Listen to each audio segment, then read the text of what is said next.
Good morning, কেমন আছো সবাই? Welcome to my new blogs. আজকে আমরা শ্রীনগরে কিছু লোকাল সাইট সিন করব, তো সেটাই তোমাদের সাথে শেয়ার করব। তো সেই জন্য সকালে রেডি হয়ে ব্রেকফাস্ট করে সবাই বেরিয়ে পড়েছি। আর এটা হচ্ছে আমাদের হোটেল থেকে বেরিয়ে সামনের ভিউ। দেখো কি সুন্দর, আকাশটা আজকে পরিষ্কার আছে। আর এখানে আমাদের গাড়ি রেডি, আর গাড়িতে প্রায় সবাই উঠেও পড়েছে।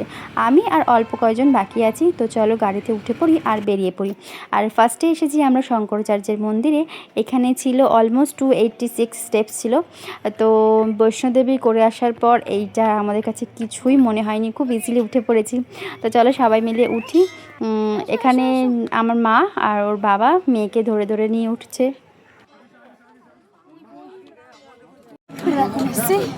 শঙ্করাচার্যের মন্দিরে আমরা উঠছি সিঁড়ি দিয়ে। এই দেখো এদিকে সবাই আসছে,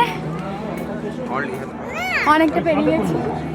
দেখো ভলু ভলু কাঁদছে এখানে কোলে ওঠার জন্য।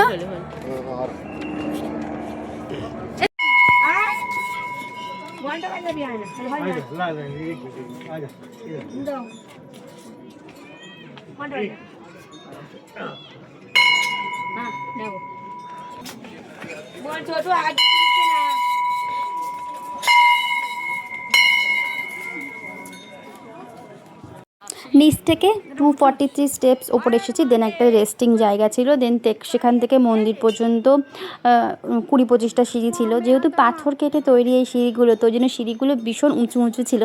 আর ওপরে উঠেই দেখো কত সুন্দর একটা ভিউ দেখতে পাচ্ছি। শঙ্করাচার্যের মন্দির যেহেতু অনেকটা ওপরে, তো এখান থেকে গোটা শ্রীনগরটার 360 ভিউ পাওয়া যায়। তো এটা হচ্ছে একটা সাইডের ভিউ। আর যখন তোমাদেরকে আমি অপোজিট সাইডের ভিউ দেখাবো, তো সেটা দেখে তোমরা সবাই খুব মুগ্ধ হয়ে যাবে। দেখো দূরে বরফের পাহাড় দেখা যাচ্ছে। আর এখানে মন্দিরের ভেতরে কোনো ভিডিও ফটো অ্যালাউ ছিল না। আর এখানে একটা বড় শিবলিঙ্গ ছিল। আর এইটা দেখো অপর সাইডের ভিউ, কি অপূর্ব লাগছে। দূরে দেখতে পাচ্ছ পাহাড়ের মাথায় যে বরফ, এটা হচ্ছে সোনমার্গ গুলমার্গ, দুটো দুদিকে আছে। আর এটা হচ্ছে ডাল লেক। আর এইটা হচ্ছে গুহা যেখানে শঙ্করাচার্য বসে তপস্যা করেছিল। আর এরপর শঙ্করাচার্যের মন্দির থেকে নিচে নেমেই কিছু ট্রাস্ট থেকে দেখলাম সবাইকে খাবার দেওয়া হচ্ছিল। যেখানে ছিল ফ্রেঞ্চ ফ্রাই, সুজির পায়ে সুজি দিয়ে একটা সাম্বার মতো ছিল, খুব সুন্দর টেস্ট ছিল। আর আমরা সবাই নিয়েছি। আর এখানে প্রায় সবাই দুবার করেও নিয়েছি, এত সুন্দর টেস্ট ছিল। আমার মেয়ে কিন্তু ফ্রেঞ্চ ফ্রাইগুলো খেয়েছে, আমি বাকিগুলো খেয়েছি।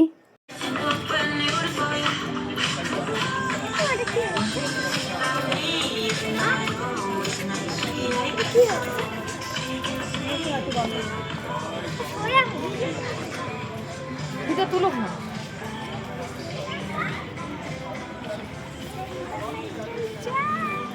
তো এরপর আমরা চলে এসেছি টিউলিপ গার্ডেনে। আর এসেই ফার্স্টে আমার টিকিট কেটে নিয়েছি, আর ম্যান্ডেটারি সেগুলো তো একটা ছবি তুলতেই হবে।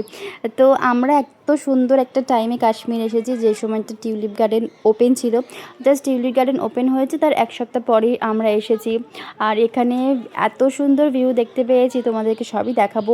ভ্যারাইটি ফুল, মানে এত টাইপ অফ টিউলিপ, মানে আমি আগে সত্যি দেখিনি যে এত টাইপস অফ টিউলিপ আছে। আর ভ্যারাইটি কালার, মানে কালারেরও এত ভেরিয়েশন, যে কালারগুলো হয়তো আমি আগে কোনো দিন দেখিনি টিউলিপের মধ্যে। তো এত সুন্দর লাগছে। তো এখানে এসে তোমরা বিভিন্ন ফটোগ্রাফি করতে পারবে, রিলস বানাতে পারবে। ইভেন এখানে প্রচুর লোকে আছে যারা তাদের ক্যামেরা ফোন থেকে তোমাদেরকে রিলস বানিয়ে দেবে টাকার বিনিময়ে। তো সেখানে ভ্যারাইটি চার্জেস আছে, তাদের সাথে বার্গেনিং করতে পারো। 200 থেকে শুরু করে 500, 700 এরকমভাবে অনেক আছে। তো আমরাও রিলস বানিয়েছি, সেই রিলসগুলো তোমরা নিশ্চয়ই ইনস্টাগ্রামে, ফেসবুকে দেখেছো।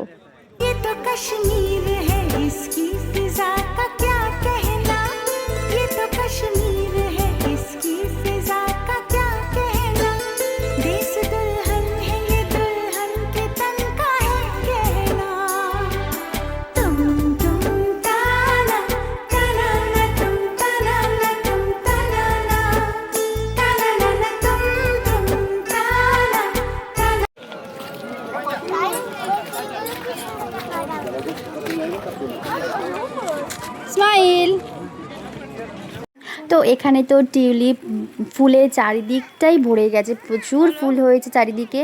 আর এখানে রিলস করার জন্য, ছবি তোলার জন্য ভ্যারাইটি স্পট আছে, ভীষণ সুন্দর।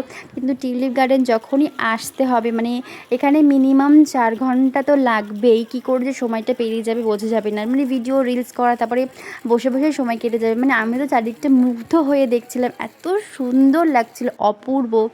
তো আমি নেক্সট টাইম আবার আসবো, আমার তো ভীষণ ভালো লেগেছে টিউলিপ গার্ডেন। তো তোমরাও এসো, দেখা হচ্ছে নেক্সট ভিডিওতে, ততক্ষণ টাটা, বাই বাই।